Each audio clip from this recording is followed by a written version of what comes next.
Good morning, good afternoon, my wonderful people. Wonder shall never end. All those people where they say Peter Obi, Peter Obi, Peter Obi does not have instruction, does not have instruction in anything. If it is not Peter Obi, the kind things that happen in Nigeria, it will not happen in the history. It's only Peter Obi have done the right thing. You people are telling us the man does not have instruction, and now you are follow say it has instruction at this. Please just watch where Peter Obi give out to them gboza the way they need them. Just watch it. Thank you, my returner subscriber. Please, anywhere you come across this video, please like and share and drop your comment below the comment section. As you do that, may God bless you. Just watch the video the way my Peter Obi, the one and only Peter Obi, give it to them. Just watch. Thanks. Watch now. Ethnic, religious, and be shouting, oh, Peter campaign on religion, oh, Peter campaign, but they are the ones doing it.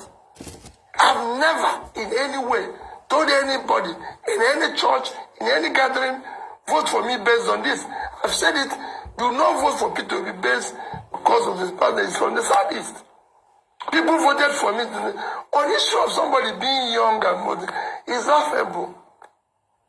It's actually, we should actually stop people from being old and contest. If I have my way, if we can retire our bishops at 70, retire our professors at 70, Supreme Court at 70, it's time we put age for this our politics so that people can also retire. Because there's a reason why we say at 70, 75, people should go and rest. So let us, is these people that are saying it that are bringing confusion?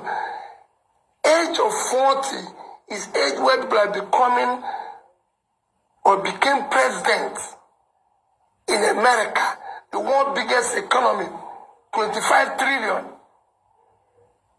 And you're just 400 billion.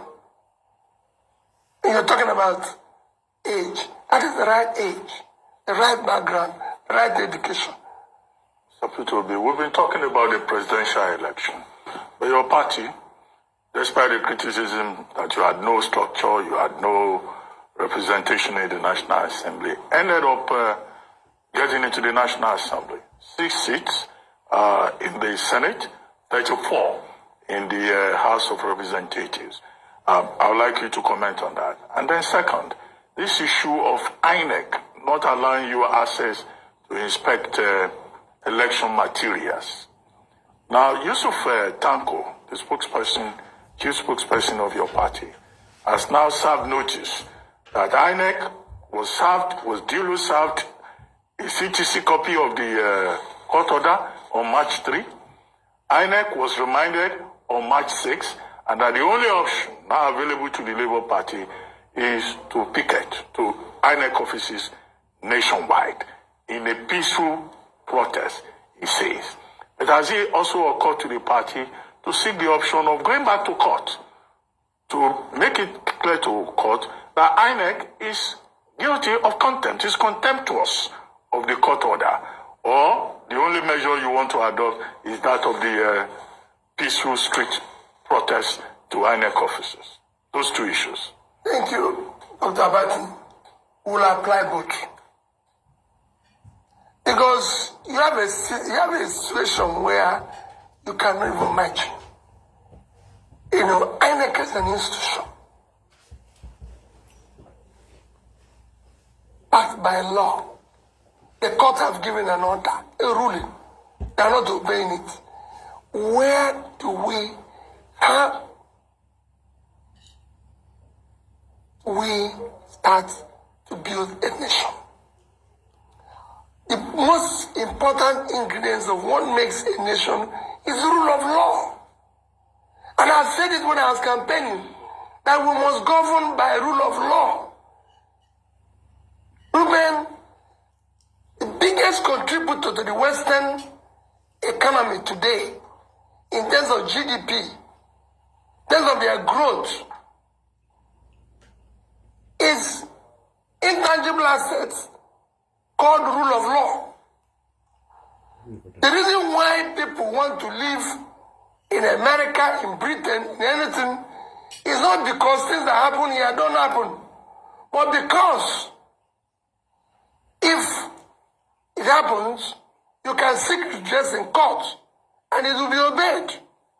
It's because if you call police, it will nothing else. Nothing else. I have somebody who told me an interesting story. He said he had a wife in Nigeria, and he would shout at his wife, do whatever he likes, and then suddenly something happened and he went to the UK and he shouted and the wife called police, and police came and he was still shouting in front of police, and the police told him that he shouldn't come near one mile radius of his house because of the way he's behaving. You didn't remind them that he paid dowry as a Nigerian. He told me, said, all he wants is to go back to Nigeria with his wife. Why? There's law and order. And that's what we are lacking here. Ruben, we must live in a society that is organized. Today, with the way Nigeria is, considering how bad things are economically, what the world expected of us in 2023, there was so much expectation, is to have free, fair, and credible election where the new government will come to start. When you talk about people say low-hanging fruit. The number one low-hanging fruit here is to start governing by rule of law. If you start it, you start changing this country. And that I'm committed to. And I urge INEC to please help the country. The image of the country today has certain importance in Committee of Nations is being put into question by all this rascality. National Assembly elections. And how do you intend to leverage on for that? Me, I thank God that we're able to get the number of seats we received. I hosted the candidates after they received their certificate and urged them to know that we are committed to a new Nigeria. And we must do things differently. We must support what is right. We must go there to work hard and everything. And I'm sure they will. We also said we have a retreat after this. Ruben, the things we need to do going forward for Labour Party, for them, we need to build a democratic institute that will be able to teach people what their job is all about and what they're expected to do. It is not just you've won an election. It is now time for you to be part of the confusion that exists, to make it transactional.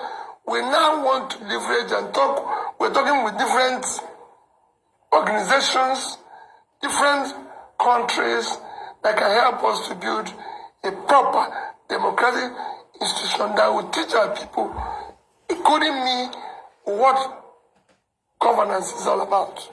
All right, great point. Now, I just want to ask, following that you received or you hosted the 40 Labour candidates who emerged winners for the National Assembly elections, so people have asked the question, or some of your critics have asked,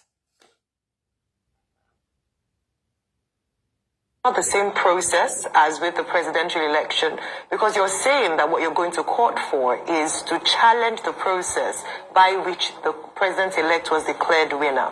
So is it the same? Why have you accepted the results of the National Assembly elections in favor of the Labour Party candidates and not accept the same process, as it were, that also had the president-elect emerge as winner? And the second part of the question as well is that there are also questions around your support of gubernatorial candidates. So a case in point is in Enugu, where you have Chijioke Ejoga and Frank Oweke Jr. of ABGA Party. There seems to be some, lack of agreement in your party as to who to support in that state. I'd just like you to clarify that today. Okay, very, very good question. Let me tell you in Enugu, let me start with the issue of Enugu. The issue of Enugu is because Aisha Yusuf tweeted in support of Frank Oweke. Let me clarify to you now. The obedient movement are not necessarily Labour members. You have to know that. There's so many people in the obedient movement who have nothing to do with Labour Party. That's true. Okay. There's so many groups within that. There's so many people.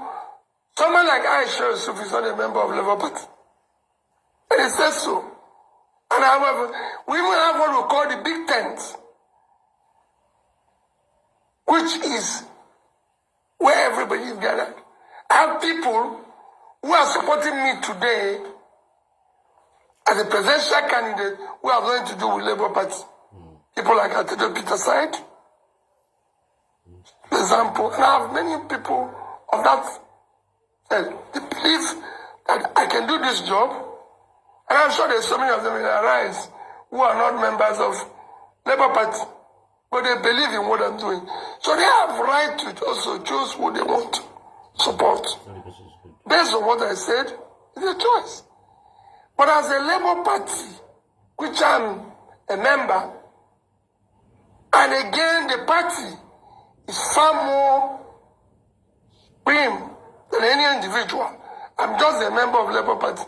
Labour Party have chosen through this process that is verifiable and straightforward, Chijioke Edonga is our candidate.